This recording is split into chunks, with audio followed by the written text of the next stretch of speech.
Ach an táiseach nach cynnig sin ri ar nwy. Agus dácha go bhí sé bheolach ir mar hinnetar neo bhá gríach mar arstoffiger a chuman géaldaich. Sheumais Greumach. Fáilte go SpeakGaelic a héimis, na sé mis brin sin man i cheol. Ní sé gain bicin mit a lia chun na Gaelic. Wel, sanna ywnsig mae se mochwch Gaelic fa Seumas va bacon Gaelic di chlwyntyn as y sgir acymse, sy'n sgir asynche yn y nid hwa na dwcha, agos fi'n sy'n chlwyntyn tri gylior nyr fa mi fa Seumas, ach bawn i gawn nyr fa i sydd chrionig a fa sydd. Farach yr ysyn fa Gaelic i'ch parnit yn mahir, agos a cyn ac ym hast eid mohenefyd gabrin, agus fa cora achgolig mahir hyn, cora aperstig mahir hyn, as y tai I ganyan nach rwysyn gabrin mae'r hiolach. Agus cybir a hóisi hw maha yn lia chun na Gaelic agus cydioch gyda heol? Chanin gyrwysyn gyma fforsnach as y fwnsgol, chai mysio go bwnsgol loch yn ynafyr, as y fwnsgol fa meister sgolig diolch lie acyn, don benyam cynnych ma cynnych. Faisen gyma jalasach mae ein na Gaelic, mae ein Sheumais, na hialain Gaelic sŵlacal, sfasyn i'r brosnach y gymwr fi dolasas as y syn, fy mich friolog foden dyr efo sy'n og chafwr y hwla scholar, gybyg y hwla scholar jynaf rwyd i'r choricyn, garish barstach, nio Sheumais Òban, nio rwyd gymwyr sy'n, so chanin de hwgag mwy an yn Gaelic tron y sgol ach eich tai cwtioch lys gyromi i'r mochwrs ddech go i'r choricyn lys y Gaelic. Agus haes gyda reinu yn wr sy'n ceim an yn ciol ach cwtioch cwrs ag yn tolfwr an yn canon agus cultur na Gaelic. Di hachol cwtrimach mynd y cheelf sy'n y dyfiach? Wel, hwg gydaf liana rein mi na molanoch ag sôl ostog go filantas mi fi mi ra as y Gaelic. Chorster chomwr se ffyr aranyach na Gaelic y hawn. Chorster chwn y hyde stocha. Mae'r be grom i'r ceir bliana un na molanoch yn y Glasgow Ronysyn fi'n i'r ffwroch na batje as yn ylan sgianach.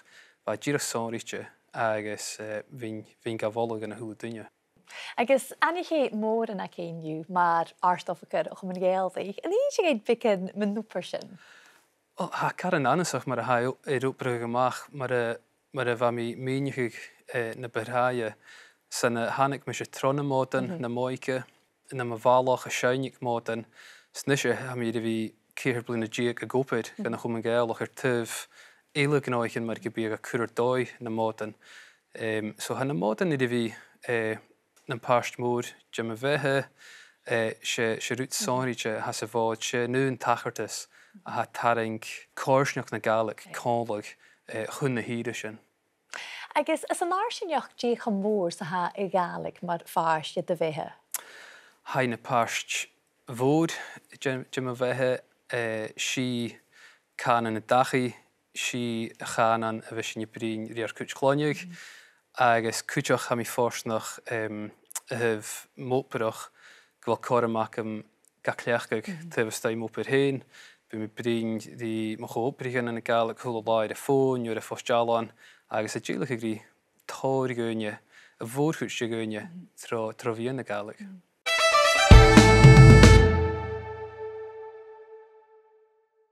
Ha mi talichte yn eisiau fáilte dash a chur i'r Sheumais Greumach. Agus heimis sé ceol agus árain cwsbyr y program, agus sanya môr yn ac unnyw mar haar heinnydyr. Ach, cyn i hósi chi y Shein? Chanin gyda hósich mi y Shein go ceast nid y fa mi as y fwnsgol.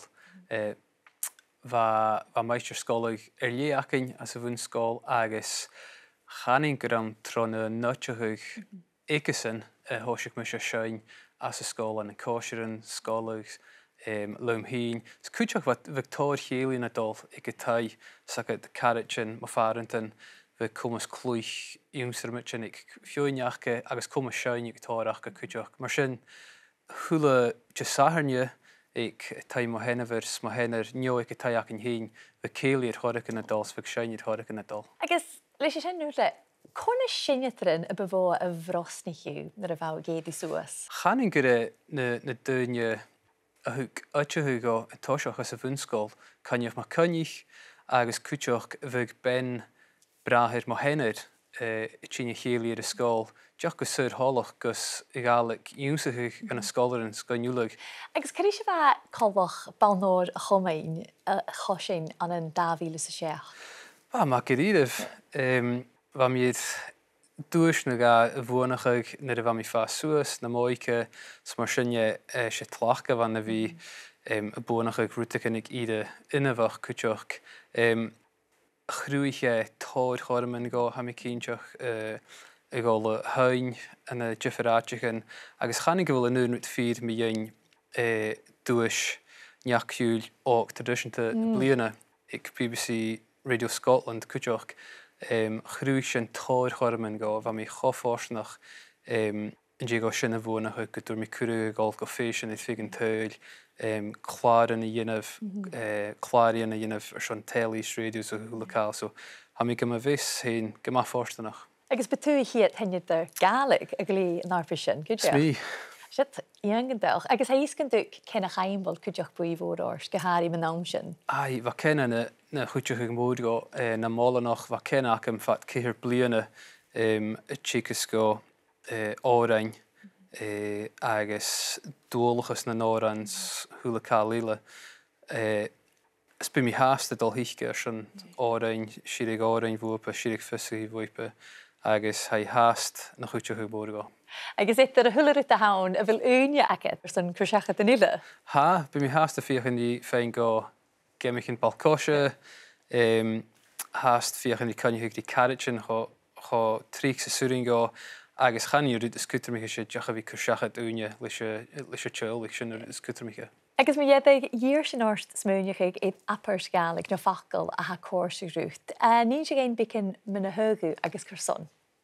Wel, sé fer a hug mi sé ha hwyl la na la scolig, agus lysio sy'n fa mi Greumach geir bemisje tokal ruten ure gachlach a voor saked jeffed gnas en kainch jeffed apersten jeffed fachglun stoch en chromi tukshin re agus ha kormik a hula dunya mi sminnig rute a hokal asur gobi jenu se hau saked me se kana na han jo kushachet jo rutse bi ha union gan a hula dunya ken sinna ynaf. Gydjig. Wel taflet y heimish sy'n tîn y fri yn rhain, mae dy lia hen chwn na gaelig, agus cwtioch gyswl y hiwl.